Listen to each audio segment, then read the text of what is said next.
할렐루야. 오늘도 주님을 예배하기 위해 나오신 성도님들 한 분 한 분을 예수님의 이름으로 환영하고 축복합니다. 제가 기도하고 오늘 예배 시작하도록 하겠습니다.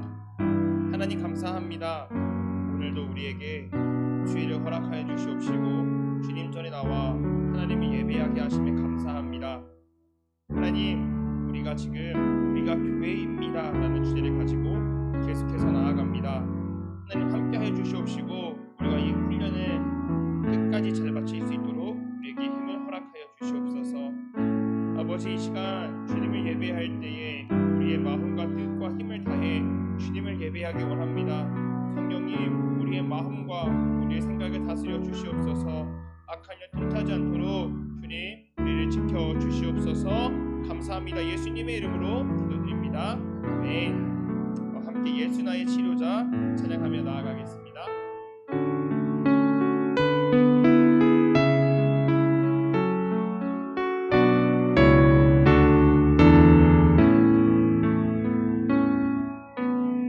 예수 나의 좋은 치료자, 그의 눈이 머무는 곳은 나의 슬픔과 고통, 고개 들어 그의 눈을 볼 때에 난 알았네. 예수 나의 좋은 치료자, 예수 나의 좋은 치료자, 그의 손길이 닿는 곳은 나의 상처와 아픔, 영원히 흐를 것 같던 눈물 나눠주네. 예수 나의 치료자,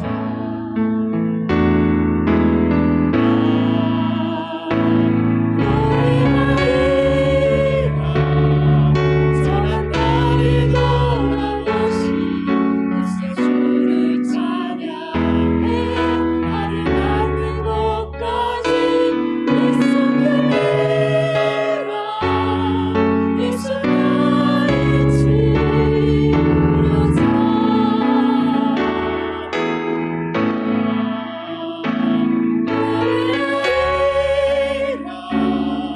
선한 나를 돌아보시 그새 주를 찬양해. 나를 닿는 곳까지 내 손을 내라. 예수 나의 치료자. 한 번 더 찬양하겠습니다. 예수 나의 좋은 치료자, 그의 눈이 머무는 곳은 나의 슬픔과 고통, 고개 들어 그의 눈을 볼 때에 난 알았네. 예수 나의 좋은 치료자, 예수 나의 좋은 치료자, 그의 손길이 닿는 곳은 나의 상처와 아픔,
시간 계속해서 찬양하며 나아가도록 하겠습니다.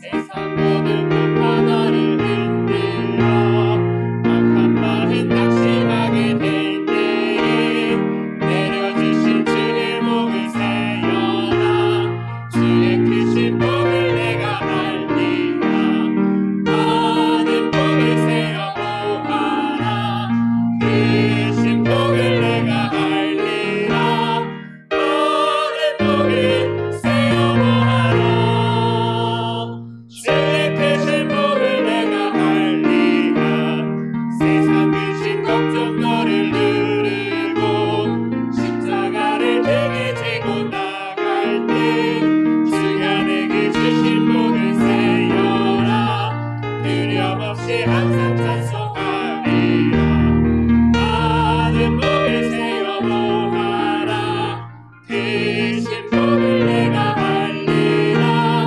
많은 복을 세어 보아라 주의 크신 복을 내가 알리라 세상 권세 너의 함께 막을 때 주만 믿고 낙심하지 말아라 천사들이 너를 보호하리니 염려 없이 앞만 보고 나가라 많은 복을 세어 보아라 크신 복을 내가 알리라 많은 복을 세어 보아라 주의 크신 복을 내가 2절 함께 찬양합니다. 세상 근심 걱정 너를 누르고 십자가를 등에 지고 나갈 때 주가 내게 주신 복을 세어라 두려움 없이 항상 찬송하리라 많은 복을 세어 보아라 크신 복을 내가 알리라 많은 복을 세어 보아라 주의 크신 복을 내가 알리라 세상 권세 너의 앞길 막을 때 주만 믿고 낙심하지 말아라 천사들이 너를 보호하리니 염려 없이 앞만 보고 나가라 많은 복을 세어 보아라 크신 복을 내가 알리라 많은 복을 세어 보아라 주의 크신 복을 내가 많은 복을 세어 보아라 크신 복을 내가 알리라 많은 복을 세어 보아라 주의 크신 복을 내가 알리라 아멘. 하나님께서 우리에게 예수 그리스도를 통해서 우리의 상처와 아픔을 치유해 주셨습니다. 우리에게 그만큼 많은 복을 주셨고 우리가 하나님 앞에 많은 받은 복이 너무나도 많습니다. 그 복을 나누며 나아가며 그 은혜를 나누며 나아가는 교회가 되길 원합니다. 우리의 치료자가 되시며 우리의 친구가 되시는 주님을 찬양하며 나아가기 원합니다. 함께 찬양하겠습니다.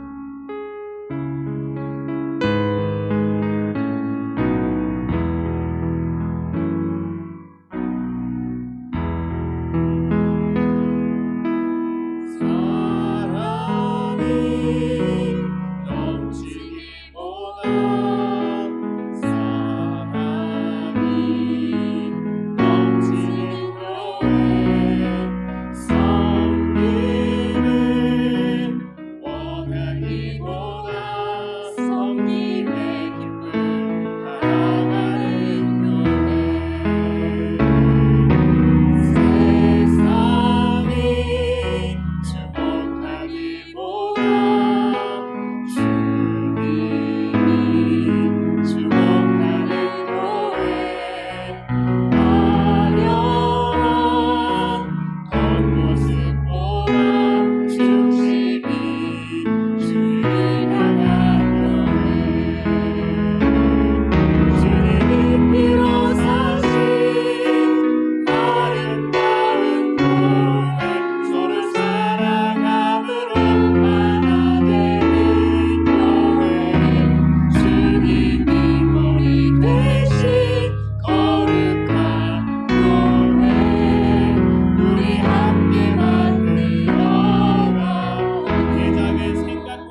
할렐루야. 하나님의 은혜와 축복이 오늘도 여러분과 여러분의 가정에 충만하시기를 주님의 이름으로 축원을 드립니다. 우리 함께 앞뒤좌우 형제자매 함께 인사 나누겠습니다. 하나님은 당신을 사랑하십니다. 하나님의 은혜를 받으시기 바랍니다. 축복의 시간이 되시기 바랍니다. 감사합니다. 하나님이 여러분을 사랑하십니다. 오늘도 하나님께서 여러분에게 놀라운 은혜와 축복을 주실 줄 믿습니다. 우리가 지금 생명의 공동체를 살리는 40일 말씀 묵상 우리가 교회입니다를 지금 진행 중에 있는데 오늘은 4주차 치유에 대해서 말씀을 나누면서 이웃의 아픔을 함께하는 치유자에 대해서 말씀을 같이 생각하고자 합니다. 1주차부터 6주차까지 각 그 내용을 요약한 것을 우리가 선언문으로 작성해서 다짐하고 또 실천하기를 원하는데 함께 같이 읽겠습니다.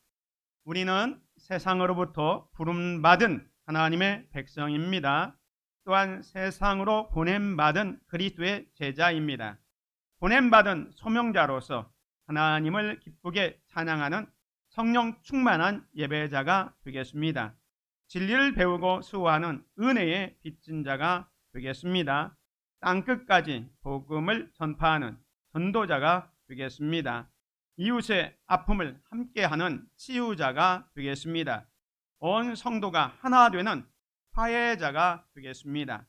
사회적 책임을 다하는 소명자가 되겠습니다. 그리하여 주의 나라가 이 땅에 임하며 하나님을 영화롭게 하는 사랑의 공동체가 되겠습니다. 나는 한숲우리 교회입니다. 아멘. 오늘은 이제 4주차 주일로 치유에 대해서 말씀을 드리려고 하는데요. 주제 말씀처럼 오늘 설교 제목도 이웃의 아픔을 함께하는 치유자로 살아갑시다 이렇게 정했습니다. 한번 따라가겠습니다. 이웃의 아픔을 함께하는 치유자로 살아갑시다.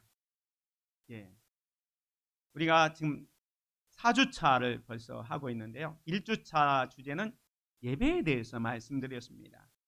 우리 하나님께서는 우리를 창조해 주셨는데 아담과 하와가 범죄함으로 창조주 하나님을 예배하는 그 능력을 상실해 버렸다. 그렇게 말씀드렸습니다. 그래서 예수님께서 이 땅에 오셔서 그 죄의 문제를 해결해 주심으로 우리의 구원을 이루셔서 우리는 창조주 하나님, 구원의 하나님 앞에 예배할 수 있게 되었다. 그래서 우리는 성령 충만한 예배자로 살아가야 된다. 이렇게 말씀을 드렸습니다. 그 다음에 2주차에는 훈련에 대해서, 제자 훈련에 대해서 말씀을 드리면서 우리가 예수 그리스도의 좋은 군사가 되어서 진리를 배우고 또 수호하고 또 은혜의 빚진 자로 살아가기 위해서 열심히 훈련을 받아서 예수님의 좋은 군사가 되어야 한다. 이렇게 말씀드렸습니다. 그리고 지난주에는 전도에 대해서 말씀을 드렸죠. 우리가 훈련받는 이유가 뭐라겠습니까? 우리가 받은 은혜를 은혜를 받는 수혜자에서 은혜를 베푸는 시혜자의 삶을 살아야 되기 때문에 은혜를 나누어 주는 십자가의 은혜를 정말로 전하면서 살아야 된다 해서 땅끝까지 복음 전파하는 전도자로 살아가기를 우리가 생각해 보았습니다. 오늘은 이제 4주째 치유, 힐링, 고침에 대해서 같이 말씀을 나누려고 합니다. 그래서 오늘 설교 제목이 이웃의 아픔을 함께하는 치유자로 살아갑시다 정했습니다. 우리가 이웃의 아픔을 함께 하려면 가장 중요한 게 공감 능력을 키워야 합니다. 이웃의 아픔을 함께 한다. 그러면 그 이웃의 아픔을 우리가 공감할 수 있어야 함께 할 수 있고 더 나아가서 또 치유할 수 있기 때문에 이웃의 아픔을 함께 하려면 제일 먼저는 공감 능력을 키워야 합니다. 예수님 당시를 이렇게 비유하셨습니다. 이 세대를 무엇으로 비유할까? 비유하건대 아이들이 장터에 앉아 제 동물을 불러 이르되 우리가 너희를 향하여 피리를 불어도 너희가 춤추지 않고 우리가 슬피 불어도 너희가 가슴을 치지 아니한다 함과 같도다. 예수님께서 예수님 당시를 이렇게 비유로 말씀하셨는데 오늘날도 뭐 똑같은 것 같아요. 우리가 피리를 불어도 춤추지 않고 슬피 불어도 가슴을 치지 않는, 한마디로 말하면 공감이 없는 세대라고 볼 수가 있겠죠. 공감이 뭡니까? 공감은 상대방의 입장에 서서 상대방의 경험한 바를 이해하는 것, 또 다른 사람의 입장에서 생각해 보는 능력이 공감 능력이라고 할 수 있겠죠. 그런데 이 심리학자 데니얼 골먼과 폴 에크먼은 공감 능력을 세 가지 유형으로 나누었습니다. 첫 번째는 뭐냐면 인지적 공감. 인지적 공감은 뭐냐면 다른 사람의 입장을 이해하는 능력을 말합니다. 우리가 상대방의 입장에 서보면 왜 그렇게 생각하고 느끼는지 이해할 수 있다는 거예요. 상대방의 입장에 서서 그를 이해하는 능력이 인지적 공감입니다. 두 번째는 정서적 공감입니다. 이건 뭐냐면 상대방의 느끼는 감정을 함께 느끼는 능력입니다. 단순히 이해하는 정도가 아니라 함께 느끼는 거죠. 그래서 친구가 슬퍼할 때 함께 슬퍼하는 감정을 공유할 수 있는 능력이 정서적 공감이라 이렇게 얘기를 했습니다. 세 번째는 연민적 공감입니다. 이건 뭐냐면 상대방의 고통을 덜어주기 위해서 돕고자 하는 마음이나 행동을 의미합니다. 예를 들어서 길거리에 쓰러진 사람을 보고 가다가 도와주려는 행동으로 나아가는 마음 자세, 그런 태도를 연민적 공감이라 이렇게 데니얼 골먼이 공감 능력을 세 가지 유형으로 이렇게 분류를 했습니다. 오늘 같이 읽은 누가복음 10장의 말씀은 예수님께서 선한 사마리아인의 비유의 말씀을 주셨지 않습니까? 이 비유를 보면 이 선한 사마리아 비유에 나오는 제사장이나 레위인은 공감 능력이 떨어진 사람들이었습니다. 오늘 본문 말씀 다시 보면 예수께서 대답하여 이르시되 어떤 사람이 예루살렘에서 여리고로 내려가다가 강도를 만나매 강도들이 그 옷을 벗기고 때려 거의 죽은 것을 버리고 갔더라. 마침 한 제사장이 그 길로 내려가다가 그를 보고 피하여 지나가고 또 이와 같이 한 레위인도 그곳에 이르러 그를 보고 피하여 지나가되. 이 말씀은 우리가 너무도 잘 알고 있는 말씀입니다. 30절에 보면 어떤 사람이 예루살렘에서 여리고로 내려가다가 강도들을 만났습니다. 그런데 이 강도들은 거의 죽을 정도로 폭행하고 물것을 빼앗아 간 후에 그냥 길거리에 버려두고 가버렸습니다. 온몸이 피투성이가 되어서 쓰러진 그 사람은 그냥 내버려 두면 죽을 수밖에 없는 누군가의 도움이 절실한 필요한 상황이었습니다. 그런데 이 31절에 보면 마침 한 제사장이 그 길로 내려가다다. 이게 뭐 마침이라는 것은 어떤 극적인 그런 장면이죠. 그런데 누가 지나갑니까? 한 제사장이 지나가게 되었습니다. 정말로 반가운 일이죠. 희망이 생긴 겁니다. 이 강도 만난 자에게는 정말로 살 수 있는 그런 기회였습니다. 왜냐하면 이 제사장은 율법에 따라서 성전에서 제사를 드리는 일을 하는 경건한 사람이었기 때문에 그렇습니다. 이런 제사장이라면 여기 죽어가는 자를 충분히 도와줄 것입니다. 제사장, 요즘으로 말하면 목사님 정도 되겠죠. 길거리에 누군가 지금 강도 만나서 쓰러져 지금 죽어갑니다. 요즘 같으면 대낮에 뭐 이렇게 무차별 칼부림 나는 그런 사건들이 있잖아요. 그런데 거기서 그 사람이 칼을 맞아 지금 쓰러져 있는데 마침 거기에 목사님이 지나가는 거예요. 아무도 없는 상태에서 목사님이 지나갈 때 그것을 여러분이 지켜보고 있으면 야, 잘됐다. 저분은 목사님이니까 저 강도 맞는 사람을 분명히 도와주겠지. 이런 안도감이 있지 않겠습니까? 그런데 오늘 본문에 보면 이 제사장은 어떻게 합니까? 강도 만난 자를 보고 피하여 지나갑니다. 여기 피하여 지나갔다는 말은 의도적으로 맞은편으로 되돌아갔다는 거예요. 딱 강도 만난 사람을 보았습니다. 그런데 그곳으로 가다가 방향을 틀어서 다른 곳으로 가는 겁니다. 공경에 처한 사람을 외면하고 있는 겁니다. 종교 지도자였기 때문에, 제사장이었기 때문에, 요즘으로 말하면 목사님 정도 됐기 때문에 마땅히 죽어가고 있는 사람을 도와야 했습니다. 그는 성전에서 제사를 주관할 뿐만 아니라 레위기에 나오는 원수를 갚지 말며 동포를 원망하지 말며 내 이웃 사랑하기를 네 자신과 같이 사랑하라. 나는 여호와이니라. 이런 율법의 말씀을 너무도 잘 아는 제사장이었습니다. 그런데 그는 못 본 채 하며 지나갑니다. 제사장이 쓰러져 있는 이 사람을 못 본 채 하고 지나간 이유가 뭘까요? 나름대로 이유가 있었을지 모릅니다. 왜냐하면 요즘 그 분당에서 그 칼에 맞아서 사람들이 다치고 또 어려움이 있으니까 어제 뉴스 보니까 분당의 상가가 80% 장사가 안 됐다. 사람들이 안 가는 거예요. 왜? 누군가 이제 나도 어디에서 이런 일을 당할 수 있겠다고 생각해서 그곳에 안 가는 거예요. 아마 제사장도 마찬가지였습니다.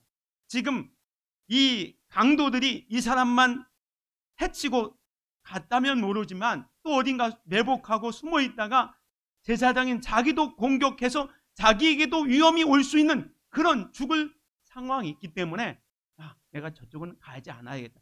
방향을 팍 틀어가지고 다른 곳으로 가는 겁니다. 그런 이유도 있겠죠. 자기는 제사를 지내는 제사장이기 때문에 이렇게 죽어가는 사람을 도와주다 혹시 이 사람 죽으면 죽은 시체를 만지면 부정한 거예요. 그래서 며칠 동안 정결 의식을 해서 제사를 못 지내게 되는 겁니다. 나는 하나님 앞에 예배하는 사람인데 혹시 시체를 만졌다가 부정 타면 내가 오늘 제사를 집례해야 되는데 제사를 못 지낼 수 있겠다. 뭐 이런 생각을 할 수도 있겠죠. 아무튼 여러 가지 이유 때문에 못 본 채 하고 지나가 버렸습니다. 사랑하는 성도 여러분, 이 제사장의 행동 속에 무엇이 들어 있습니까? 상대방의 유익보다 자기의 유익을 구하는 태도가 여기에 있던 겁니다. 성경이 가르치는 사랑은 뭡니까? 자기의 유익을 구하지 않냐고 상대방의 유익을 구하는데 온전한 사랑이 있는 겁니다. 그런데 이 제사장의 행동 속에는 그 사람에 대한 사랑이 들어있지 않았습니다. 그 다음에 등장하는 사람이 누굽니까? 레위 사람이었습니다. 쓰러져 가고 있는 사람의 제사장은 그냥 지나갔는데 두 번째, 또 이와 같이 한 레위인도 그곳에 이르러 그를 보고 피하여 지나가되 라고 했습니다.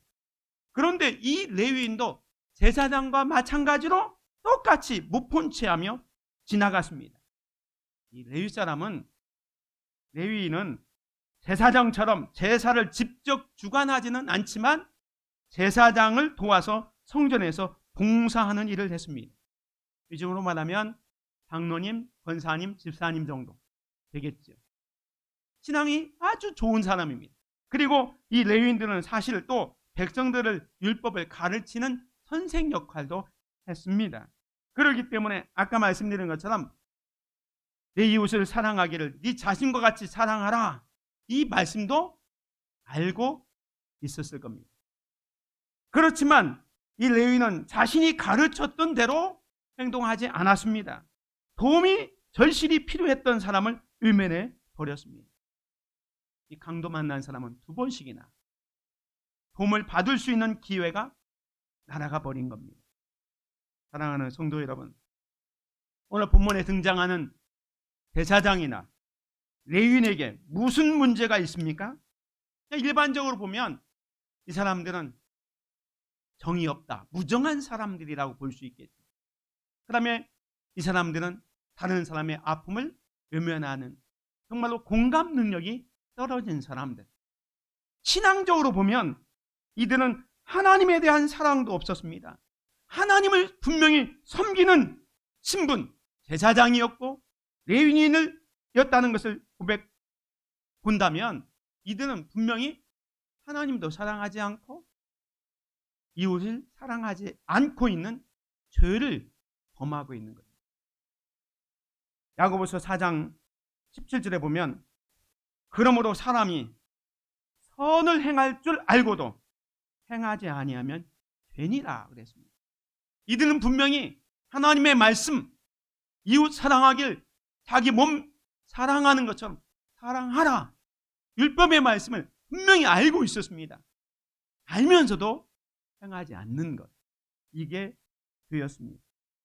그 당시에 일반적인 사람들은 대사장이나 레위인은 아주 경건한 사람들, 신실한 종교인이라고 생각을 했지만 절실히 필요한 사람이 그 앞에 있을 때 이들은 외면해 버렸습니다. 공감 능력이 떨어진 거예요. 우리는 함께 웃고 함께 울어야 합니다. 구원받은 하나님의 백성이라면 로마서 12장 15절에 있는 것처럼 즐거워하는 자들과 함께 즐거워하고 우는 자들과 함께 울라라고 말씀하고 있습니다. 우리 주변에는 정말로 갑자기 어려움을 당하는 이웃들이 있습니다. 질병을 만났거나 어떤 사건이나 사고 때문에 어려움을 당하는 이웃들이 있습니다. 그때 우리가 어떻게 해야 됩니까? 공감하고 이해하면서 그들과 함께 울 수 있어야 되는 것입니다. 동방의 의인 욥이 하루아침에 자식 10명을 잃고 재산도 다 잃어버렸을 때 친구 3명이 찾아오잖아요. 그 친구 3명이 찾아와서 처음에 어떻게 합니까? 욥을 위해서 자기들의 옷을 찢으면서 함께 울었습니다. 오늘 우리는 이웃의 아픔을 보면서 찾아가서 함께 울어줄 수 있어야 합니다.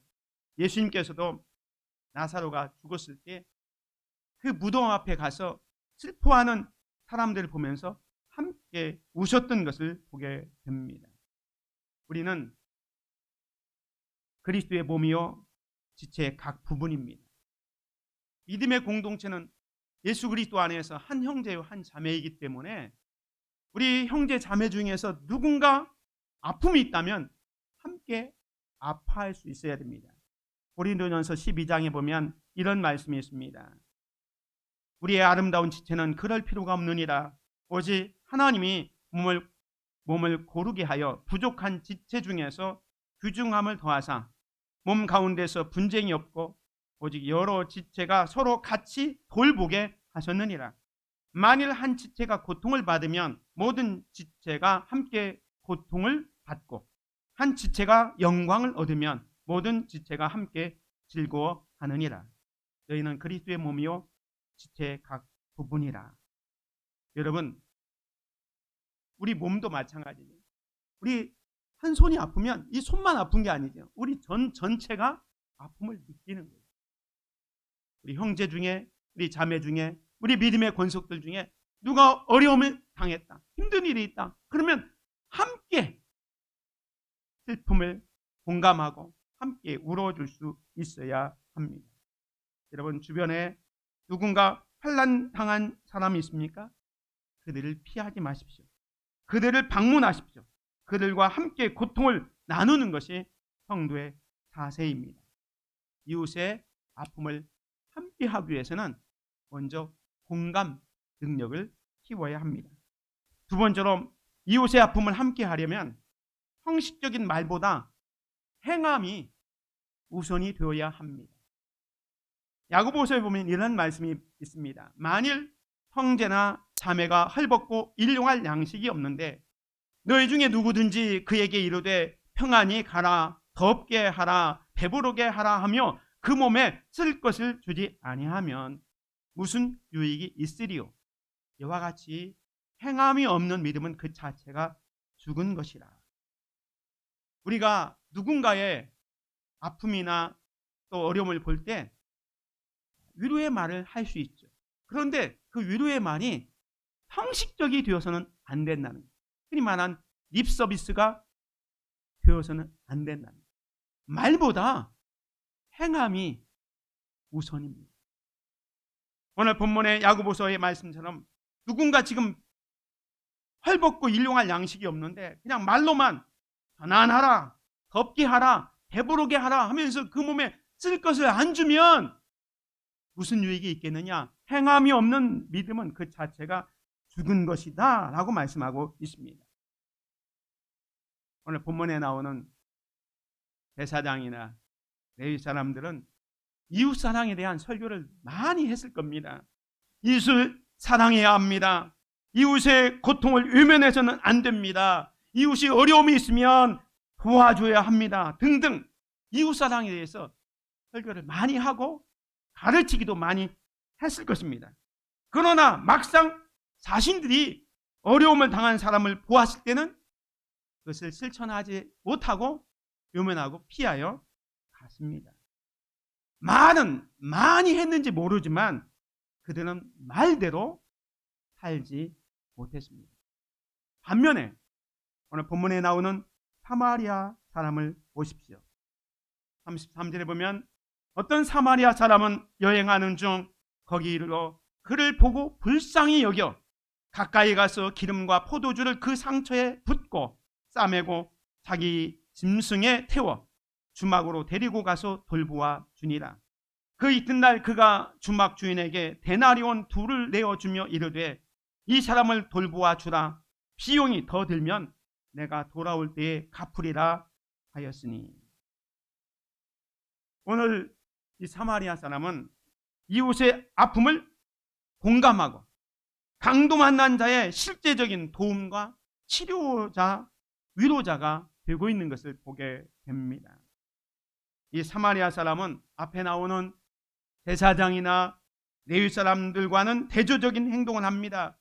제사장도 그 강도 만난 사람을 피하여 지나갔습니다. 레위 사람도 그 강도 만난 사람을 피하여 지나갔습니다. 반면에 이 사마리아 사람은 여행하는 중 거기 이르러 그를 보고 불쌍히 여깁니다.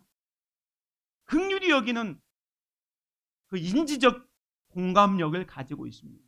뿐만 아니라 가까이 가서 기름과 포도주를 그 상처에 붓고 싸매고 가까이 갑니다.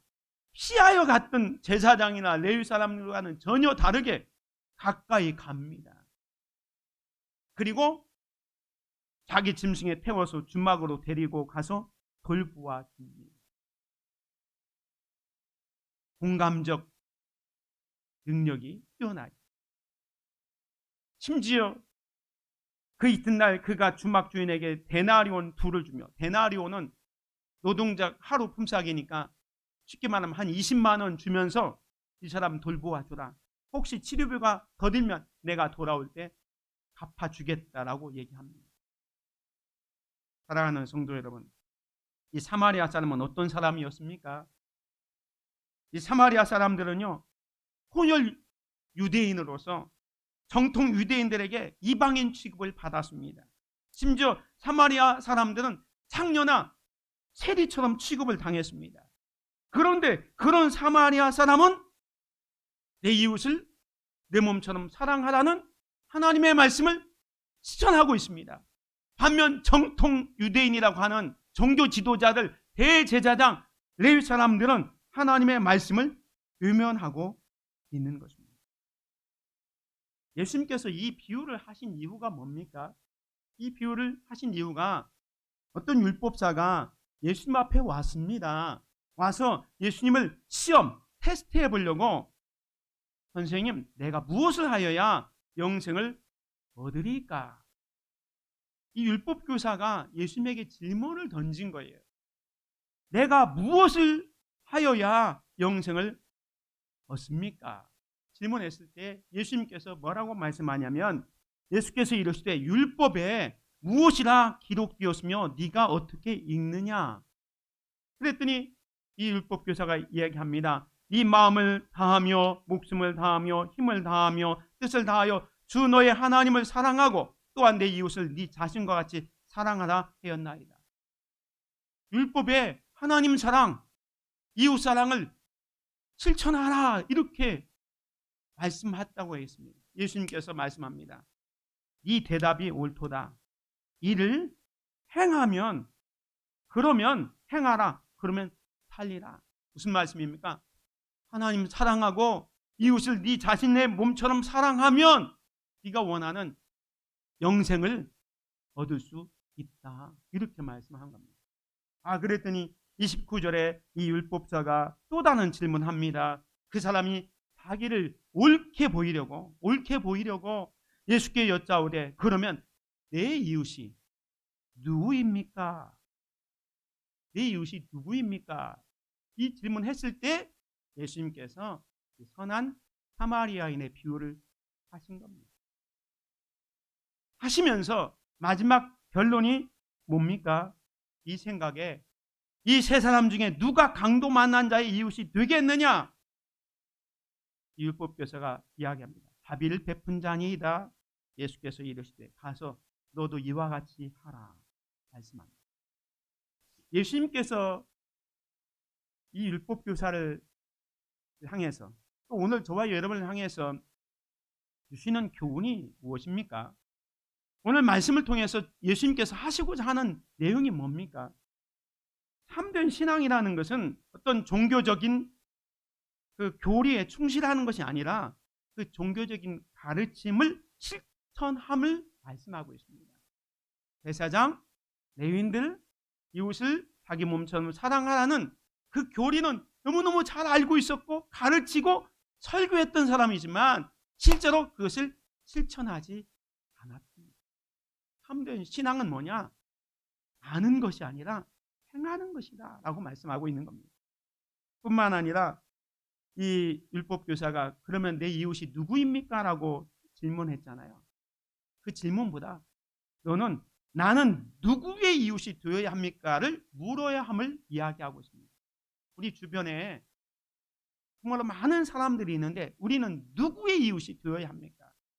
잘 나가고 형편이 좋고 내가 그를 도와주었을 때 나에게도 도움이 오는 그런 사람이 이웃이 아니라 정말로 강도 만난 사람처럼 지금 내가 돌보지 않으면 죽을 수밖에 없고 내가 도와주지 아니하면 더 어려움에 처할 수 있는 그 이웃들의 참된 이웃이 되어야 한다는 겁니다. 오늘 우리는 이웃의 아픔을 함께 하기 위해서 말보다 행함을 먼저 하는 저와 여러분이 되시기를 주님의 이름으로 축원을 드립니다. 그러기 위해서 이웃의 아픔을 함께하는 치유하는 공동체로 세워갑시다. 우리는 믿음의 공동체, 한수무리교회라는 믿음의 공동체로 모였는데 우리 교회가 정말로 이웃의 아픔을 함께하는 치유하는 공동체로 세워가야 합니다. 오늘 예수님께서 이 비유의 말씀을 하시면서 결론이 뭐였습니까? 예수께서 이르시되 가서 너도 이와 같이 하라 말씀하고 있습니다. 가서 너도 이와 같이 하라. 오늘 우리는 하나님의 말씀을 많이 듣습니다. 그런데 듣는 것만 해서는 안 되고 그 들은 말씀을 행해야 된다는 거예요. 야고보서가 이렇게 말합니다. 너희는 말씀을 행하는 자가 되고 듣기만 하여 자기를 속이는 자가 되지 말라. 누구든지 말씀을 듣고 행하지 아니하면 그는 거울로 자기의 생긴 얼굴을 보는 사람과 같아서 제 자신을 보고 가서 그 모습이 어떠했는지 곧 잊어버리거니와 그랬습니다. 우리는 말씀을 많이 듣는데 듣는 것으로만 그치지 말고 행하는 자들이 되어야 합니다. 가서 너도 이와 같이 하라. 이웃의 아픔, 슬픔을 외면하지 말고 가서 그것을 함께하는 공감을 가지고 저들을 위로하고 저들을 치유해 주는 삶을 살라라고 말씀합니다.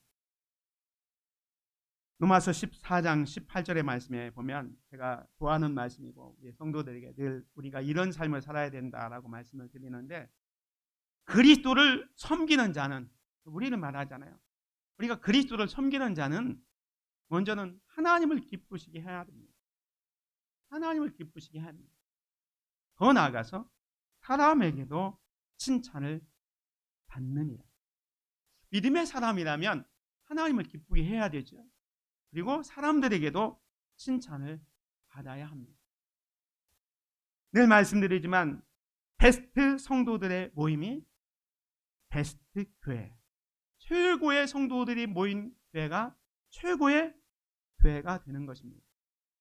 지금 우리는 우리가 교회입니다를 생각하고 있습니다.